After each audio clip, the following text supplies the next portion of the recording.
Itong mga kapatid, kaya pag-ibig at kapayapaan sa araw na ito mga kapatid, kaya isang pasasalamat naman sa araw na ito para sa ating Panginoon kasi nasulyapan naman natin yung araw na ito mga kapatid, kaya maraming salamat po sa Diyos. Kaya sa araw na to mga kapatid, magsusundo po tayo kay Inday sa trabaho niya. Nalit na tayo mga kapatid, dapat kanina pa anong oras na, alas 6 na ng umaga.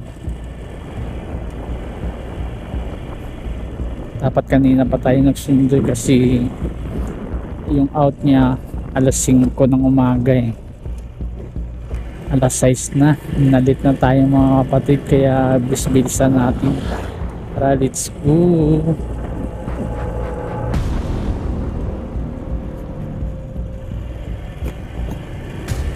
Nandito pa tayo sa loob ng Brookside, papunta tayo ng Bagong Bayan.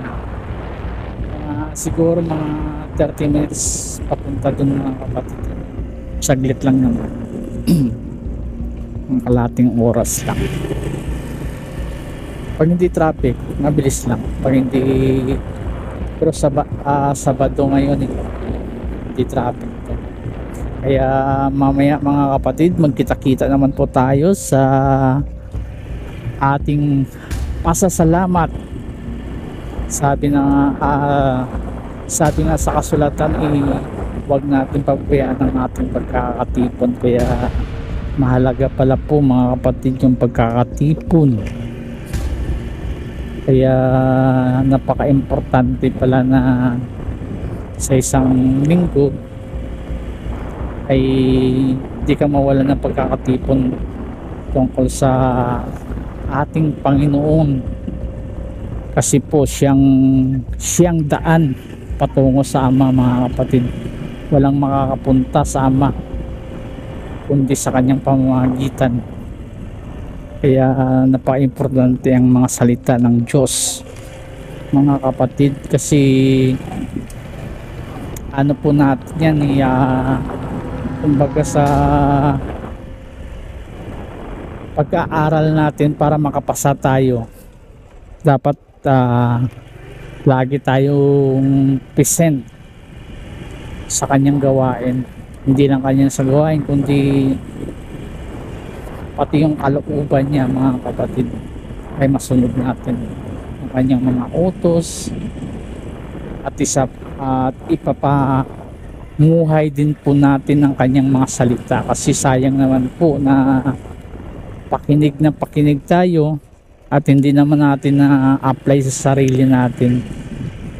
Kaya walang kaligtasan din po yun kapatid.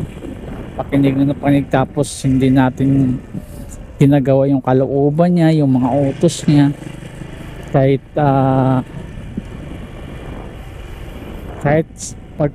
sa pagkakatipon nandun tayo lagi, pero hindi naman natin i-apply yung mga kanyang mga utos o kanyang mga salita sa buhay natin, ay hindi naman po kalugod-lugod para sa kanya. Dapat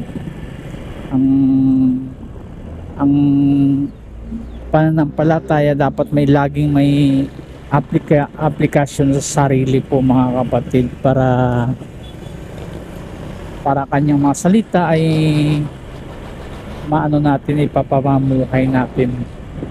Sabi nga ang Diyos ay banal kaya maging banal naman tayo sa ating pamumuhay.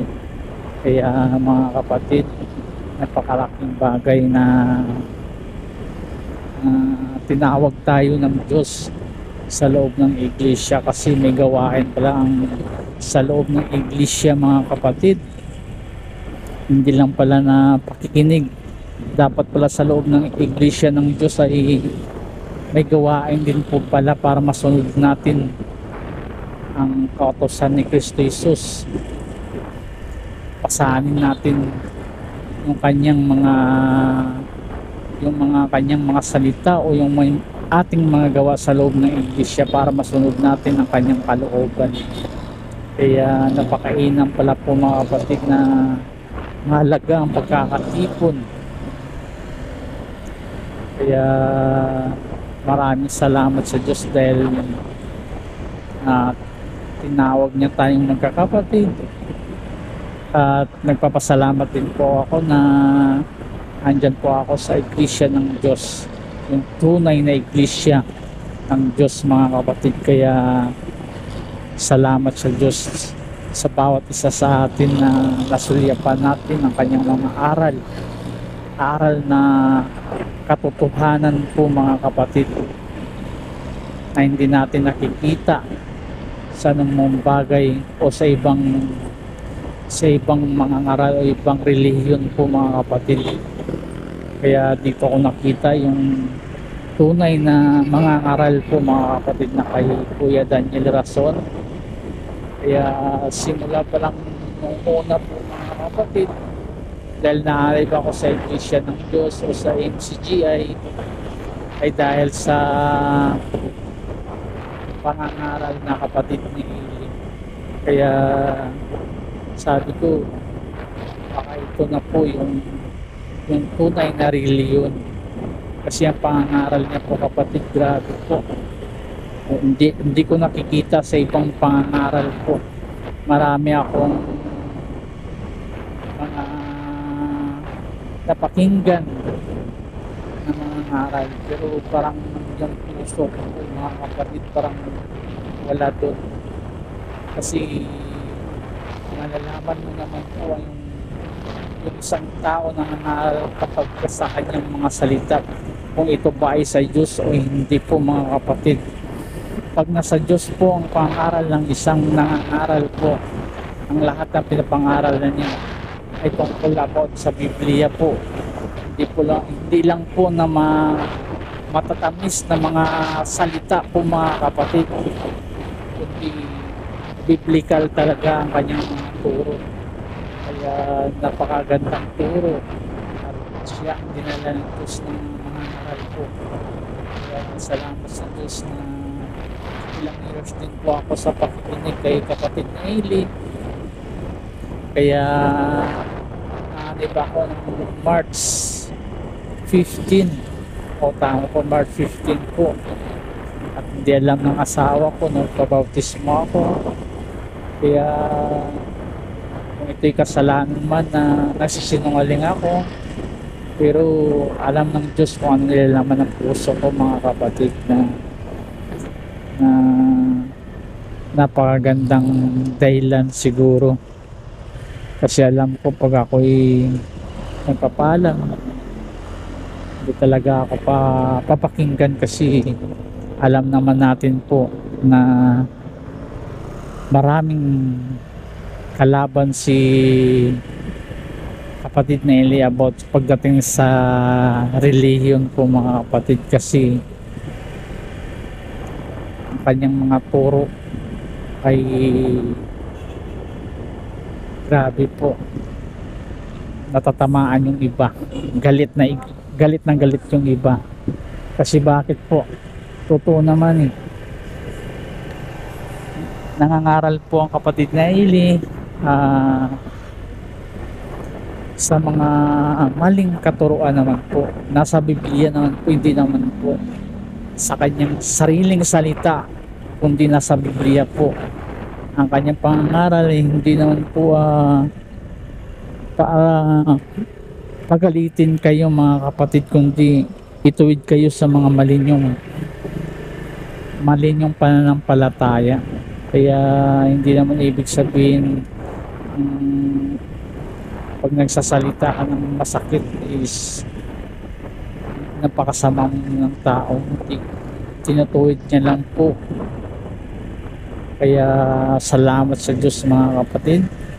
Kaya nandito na tayo sa Manggahan, Karangalan Village. Dito tayo dadaan. Maganda dito ngayon mga kapatid, walang traffic, kaya napakaganda. Minsan kasi pag ganitong oras, alam na this Kasi grabing traffic pala dito mga kapatid kapag pasukan. Pero pag ganito na weekend, Sabado, walang traffic dito. Kasi minsan ginagawang 1 week to mga kapatid eh. Kaya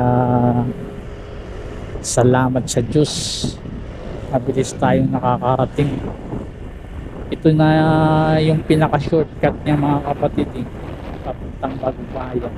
Ang pinakamadali. Yan. Okay. Let's go. Peace out.